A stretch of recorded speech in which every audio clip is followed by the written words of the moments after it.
Salut à tous amis, c'est Alex Pokémon, on se retrouve aujourd'hui pour une nouvelle vidéo. Aujourd'hui, nouvel épisode du Pokinvest. Et on va parler d'un sujet qui est assez intéressant, je pense, qui rebondit un peu sur la dernière vidéo Pokinvest, où je vous parlais de la hype, parce qu'on était sur la même hype que 2021.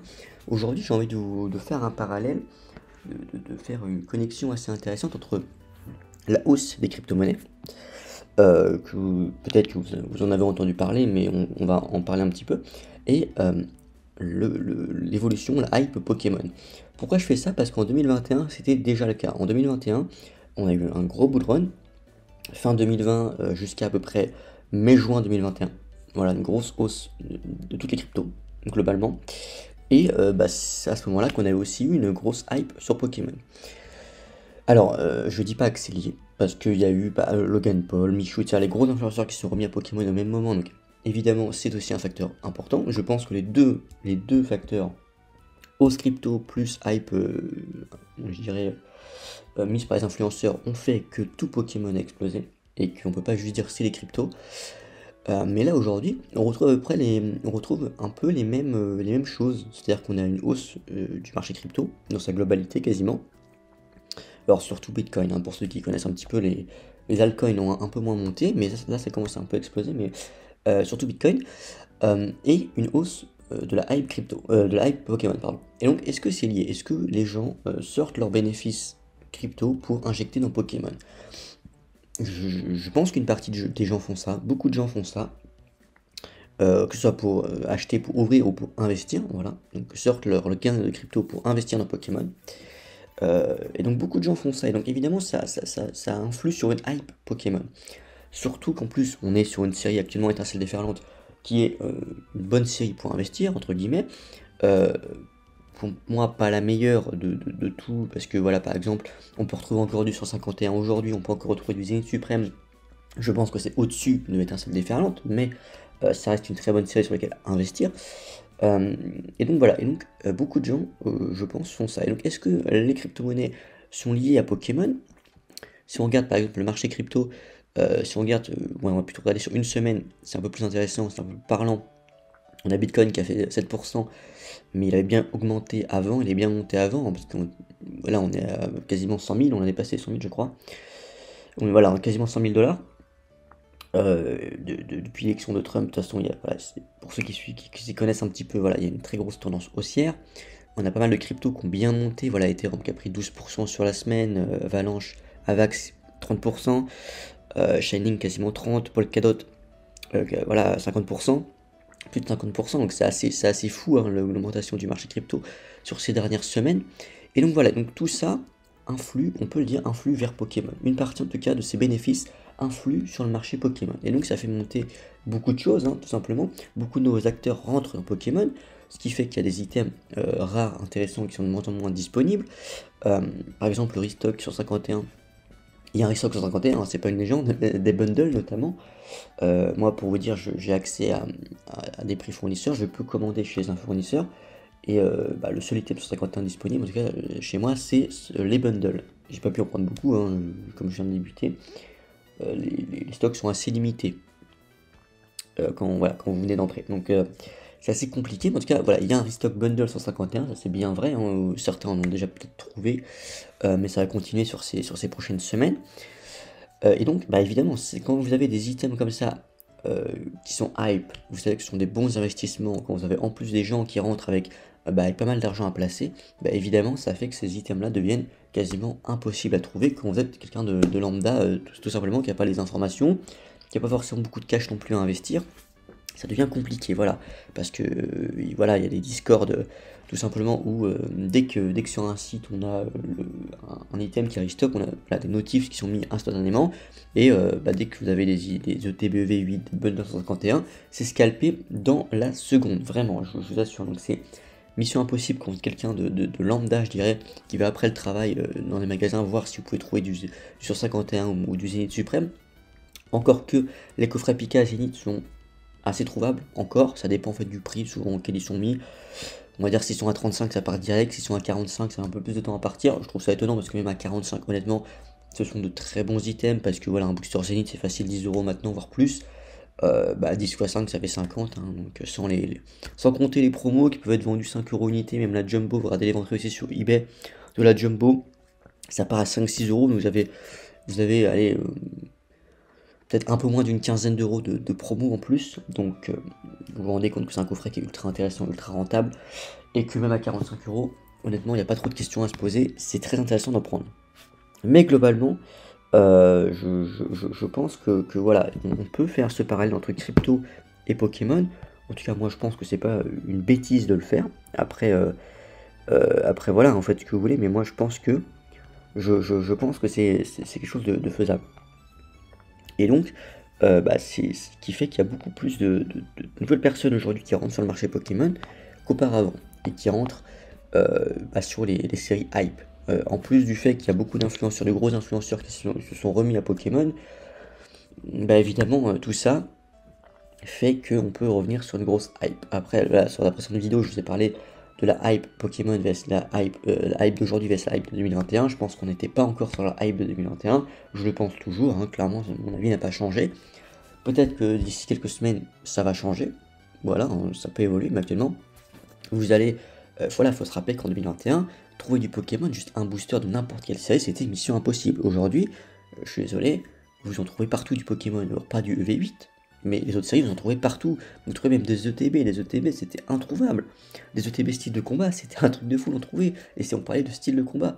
Donc voilà, faut quand même remettre tout ça dans le contexte et se dire qu'on n'est pas encore au niveau qu'on a pu connaître il y a encore quelques mois, quelques années. Et donc voilà. Moi je pense que je pense qu'il faut tout simplement relativiser tout ça et se dire que voilà, maintenant, par contre, tout peut se passer, tout peut exploser. On est face à, je pense, l'entrée de beaucoup de capitaux, de beaucoup de nouvelles personnes dans Pokémon. Avec EV8.5 qui va sortir, moi je suis pas un grand fan, hein, je vais pas vous mentir. Je suis pas un grand fan de l'évolution prismatique qui arrive, mais je peux comprendre que ça va plaire, que ça va. Que voilà, hein, mais après, voilà, ce que je regrette, c'est que encore une fois, beaucoup de gens parle d'une hype sur une série où 3 cartes ont été dévoilées au tout début. Je veux dire, je trouve ça surprenant que 3 mois avant que la série sorte, on a déjà des gens qui vous parlent, qui vous prennent les précaux, qui vous tout scalper, etc. Alors qu'on avait 3 cartes qui ont été leaks. Aujourd'hui, il y a pas mal d'alternatives qui sont sorties, autres que les évolutions. Bon, c'est pas. Bon, c'est moyen. En plus, sur une série avec des rééditions de cartes, moi je trouve que c'est un peu. C'est pas la série du siècle, mais voilà, encore une fois, ça n'engage que moi, peut-être que je suis à côté de la plaque, peut-être que c'est une série de dingue, moi je pense pas que ce soit une série exceptionnelle. Voilà, par contre sur 51, si vous en trouvez évidemment, là c'est fou, et là c'est très très fort, c'est très très fort sur 51. Par exemple, voilà, si on compare par exemple les évolutions de Evo Céleste avec évolution prismatique, bah, moi je trouve qu'on n'est pas, c'est pas le même niveau quoi. Je sais plus s'il y a des évolutions, je crois qu'il y a des évolutions aussi sur point de fusion. Oui, j'ai peut-être une bêtise. Voilà, il y a le Mentali par exemple. Voilà, il n'y a aucune carte du niveau du Mentali VMAX. Il n'y a aucune carte de ce niveau. Pourtant, on parle de point de fusion, qui est une série qui a été boudée au début, point de fusion. C'était pas une série populaire du tout au début. Pourtant, il y a des cartes de fou, voilà, il y a des alternatives de dingue. Donc voilà, moi je reste un petit peu, on va dire, prudent par rapport à tout ce qui va arriver prochainement. De toute façon, la série japonaise Terastal Festival va sortir début décembre, je crois. Donc, l'équivalent de Évolution Prismatique. Est-ce qu'il y a des infos? On peut regarder s'il y a des petites infos. Ok, on a quelques infos. Donc, on aurait des reverse, ok, donc sympa. Donc, ça, voilà, les SR. Alors, les SR sont très cool, hein, par contre. Le Pyroli, le Aquali et le Voltaïque sont très très cool. Alors, est-ce que, oui, je pense que ça va être les mêmes cartes qui vont arriver dans Évolution Prismatique. Voilà, les petites Ace. Voilà, par exemple, cette Ace, on la connaît déjà. C'est même une promo de Pokébox, je crois. La petite Pyroli sympa, le feu perçant pareil, c'est des promos de Pokébox, c'est ça. Alors, je sais pas si en français ça va être pareil. Peut-être que ce ne sont pas des Pokébox qui sont sortis en français, donc peut-être c'est pour ça. Ou alors, non, je pense que ces cartes-là, ce sont pas des promos de base. C'est pour ça l'idée en fait. Karchakrox de Fight Paradox, Super Dauphin de V6. Oui, par contre, les ex-stellaires sont très cool, hein. Il n'y a aucun Serpento, voilà, il n'y a aucun problème là-dessus, hein. C'est très très sympa. Les pommes de fer, c'est Five Paradox aussi, je crois. Mentali, très sympa. Voilà, il n'y a aucun Nymphalis. Ça, c'est une carte qui vient de. Bah, de la dernière série, en fait. Voilà, d'Étincelle déferlante, je crois. Noctali, très cool. On a même des cartes de femmes nébuleuses. Voilà, donc là, on va dire que c'est pas. C'est cool, hein, les ex-stellaires sur les évolutions, mais c'est des cartes qui sont déjà connues, quoi. On peut pas dire le contraire. Après, au niveau des altes, par exemple, le Garpon, bon, voilà, hein, le Garpon, on n'aime pas. Le Pyrolet est sympa, mais vous voyez, c'est des cartes qui pourraient être des full art limite. C'est pas les mêmes alternatives que sur Évolution Céleste. Je sais pas si vous voyez ce que je veux dire, mais je trouve qu'il y a un pattern qui se ressemble assez. On a l'impression que par exemple, je trouve que la Givraldi est un peu mieux réussi, mais je trouve que les cartes se ressemblent vraiment. C'est juste le Pokémon avec le côté stellaire, voilà, qui est mis en avant, mais c'est pas du tout les mêmes cartes, les mêmes illustrations que sur Évolution Céleste et Point de Fusion. Donc je pense vraiment que ça va pas être des cartes qui vont coter autant que les altes de Évolution Céleste. Le Voltali, finalement, ouais, je suis pas hyper fan du Voltali. Bah, je trouve que le Noctali est le mieux réussi. Le Noctali est le mieux réussi. On essaie avec la lune, on essaie de faire quelque chose comme sur Évolution Céleste, hein, clairement. Mais c'est pas du même niveau. Le Gros Mago, ok. Alors sans rien, je le trouve pas dingue. Le Evoli, l'Evoli, je suis pas très fan, hein, je vais pas vous mentir.